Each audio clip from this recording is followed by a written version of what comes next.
participated in 2019 that did not stop campaigning or advocacy.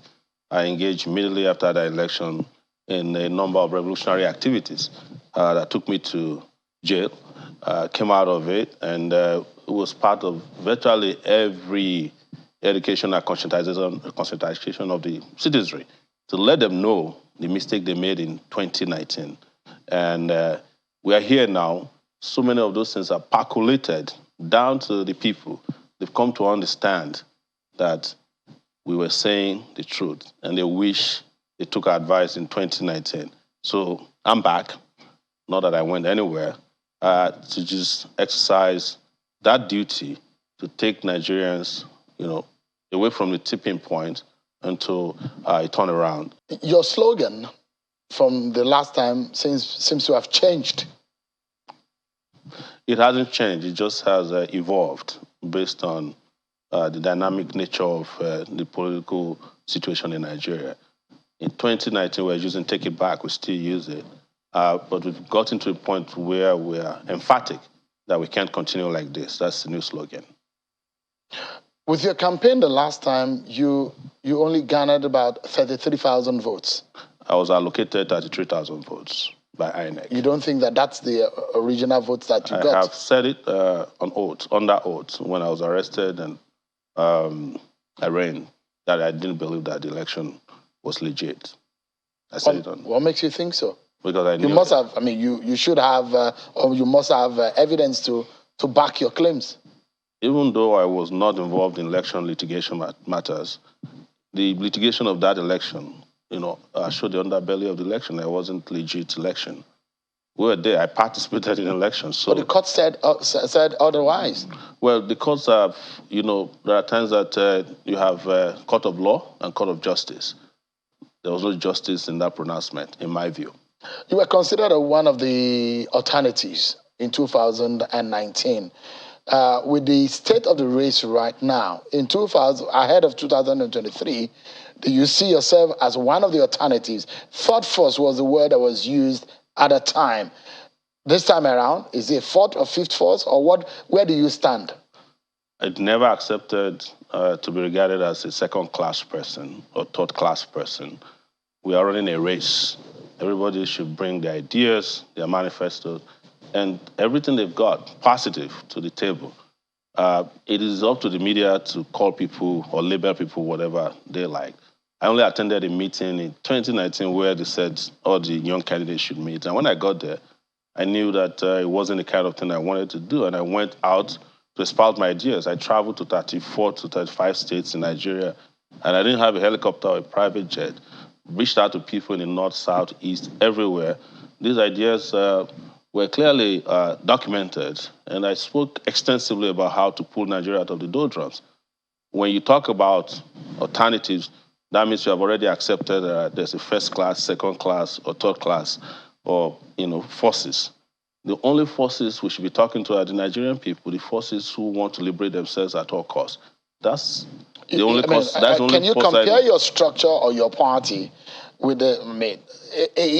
There's some party that are being on the ground before your party came in. Yes. And you and I, as we seated here, yes, there's someone who has been into this world before the other. Yes. There's definitely someone who's been in this studio before the other. Yes. There is an advantage of the first comer. There is an advantage of size also, and there is an advantage of resources. Do you agree that there are some parties who are bigger than your party or your own platform in terms of the structure, the number of their members, and that could be an advantage over your own platform?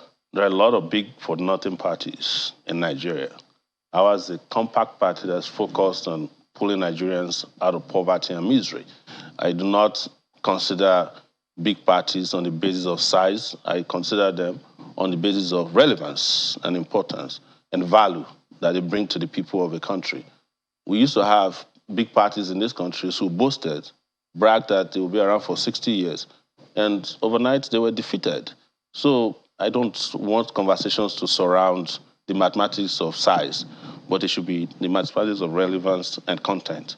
And that's where we keep talking to the Nigerian people about. And what I said in 2018 and 2019 is now what those people who were mocking us in 2018 and 2019 are doing. That They used to mock us that we don't have structures. Well, we told them the people of Nigeria are the political structures of Nigeria. And wherever they decide to pitch their tent is where the structures will be. And that's what they are now using, that, we don't need structures. We need people. Because structures are nomenclatures for how you define pockets of interest politically. But people don't go anywhere, even when the structures change name, they change character. 2023 will be different. Well, we hope it will be.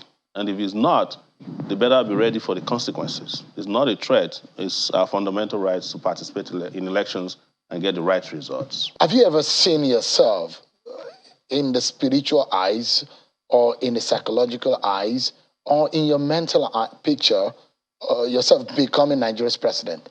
Oh, yes. How many times have you seen yourself doing that? It's not spiritual. I think it's a function of my belief in my city's dream. I believe in my dreams and aspirations.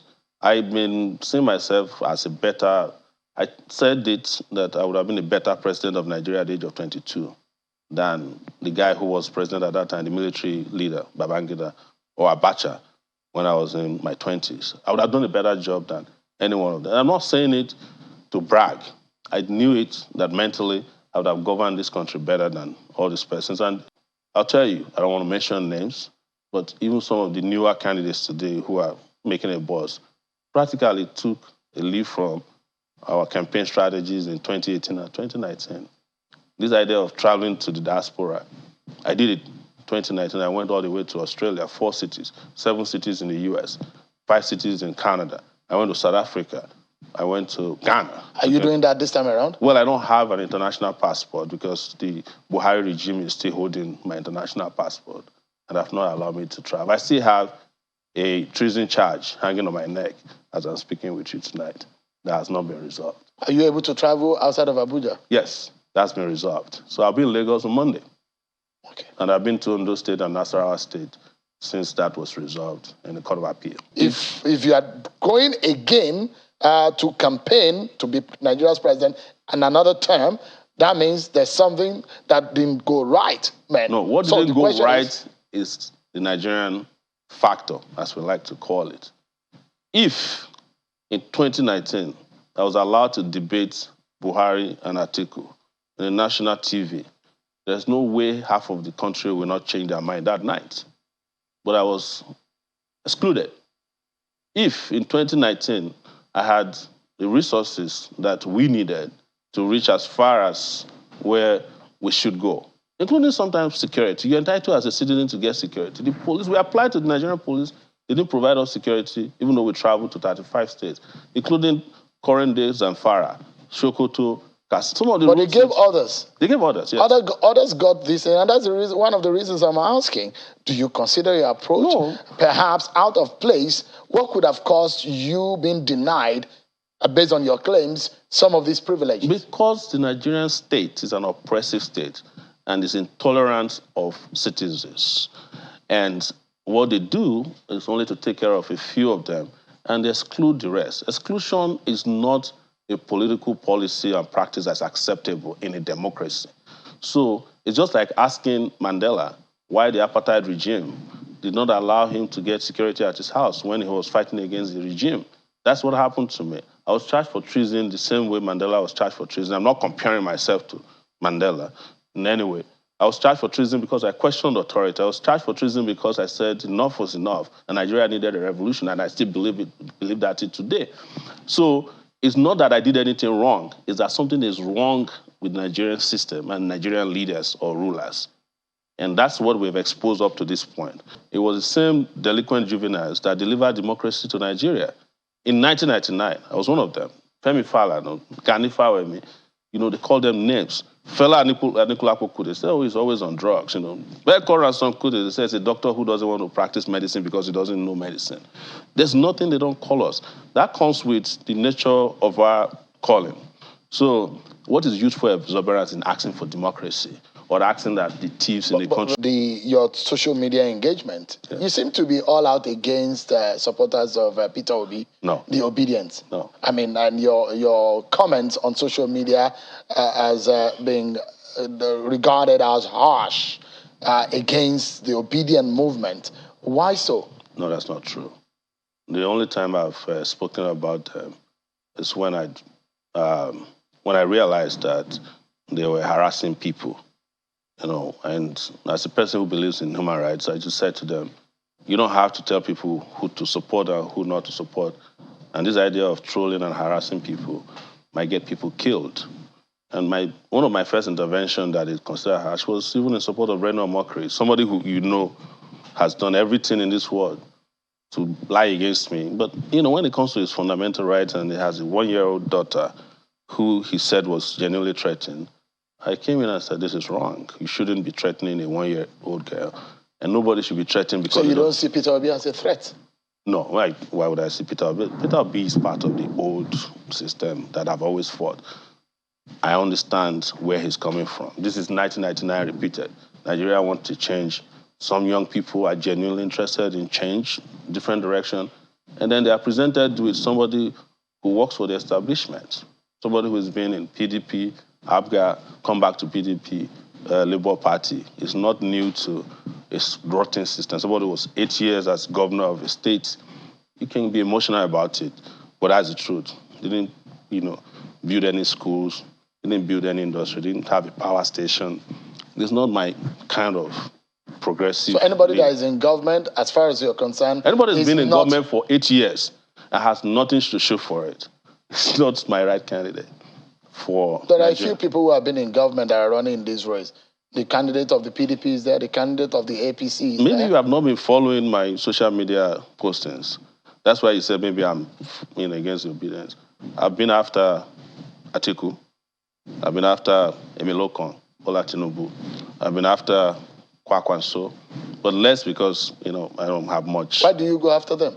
I go after them because we need engagement in elections. Elections are not just about espousing ideas. It's about telling people who they can vote for and who they shouldn't vote for. Whose turn is it this time around? Our turn. The people's turn. Our look on. What is the biggest idea you think you bring to the table? The biggest idea is liberation and freedom for Nigerian people, and this includes economic freedom, security, it includes their right to education, it includes their right to healthcare, free healthcare. So many of these things can be provided for free, and most importantly, to restore the dignity of the Nigerian person, and by extension,